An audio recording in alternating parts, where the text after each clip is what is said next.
Hello বন্ধুরা, শুভ দুপুর। আজকে চলে এলাম তোমাদের সামনে একটা ছোট্ট ভিডিও নিয়ে।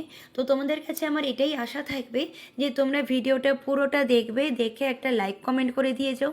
আর যদি তোমাদের কমেন্ট করতে না ইচ্ছা করে তাহলে শুধু একটা লাইক করে দিয়ে যাও। এটা তোমাদের কাছে আমার রিকোয়েস্ট বলতে পারো। তো ভিডিওটা দেখো। এটা ছিল হোলির পরের দিন শনিবার দুপুরের।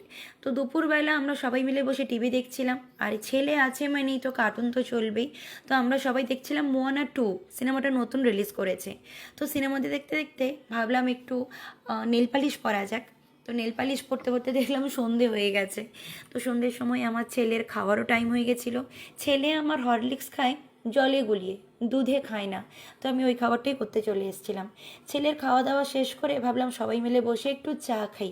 প্রথমেই বলে রাখি, আমি কিন্তু চা লাভার নই, কিন্তু তবুও সবার সাথে বসে চা খেয়ে গল্প করতে খুব ইচ্ছে করছিল। তাই চা খেতে খেতে আমার জন্মদিনের একটু কেকও ছিল, তাই সেই কেকটা সবাই মিলে একটু শেয়ার করে ফেললাম।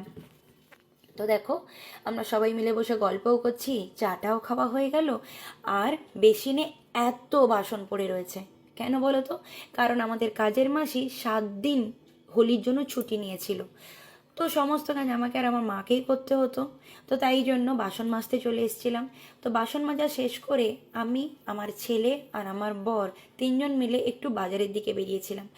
তো কাজ শেষ করে ফেরার পথে ভাবলাম একটু লেন্স কাটে যাওয়া যাক, কারণ আমার বরের চশমা নেওয়ার কথা ছিল।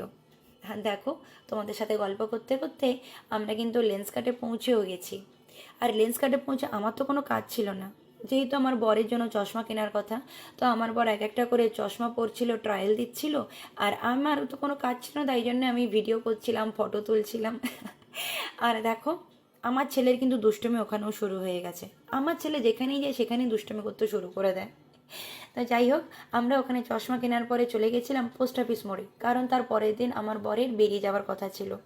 বাসের টিকিট করতে গেছিলাম, কিন্তু দুর্ভাগ্যবশত আমরা বাসের কোনো টিকিট পাইনি, সমস্ত বাস রিজার্ভ ছিল হোলির জন্য। তো আমরা বাড়ি ফিরে এসেছিলাম।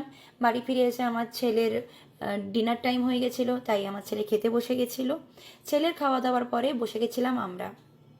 সেদিনকে আর আমরা বাড়িতে রুটি করিনি, বাইরে থেকে খাবার নিয়ে এসেছিলাম মানে শুধু পরোটাটাই নিয়ে এসেছিলাম, আর সব কিছু বাড়িরই রান্না ছিল। তো একটা ছোট্ট ভিডিও নিয়ে এসেছি, কেমন লাগলো অবশ্যই জানাবে।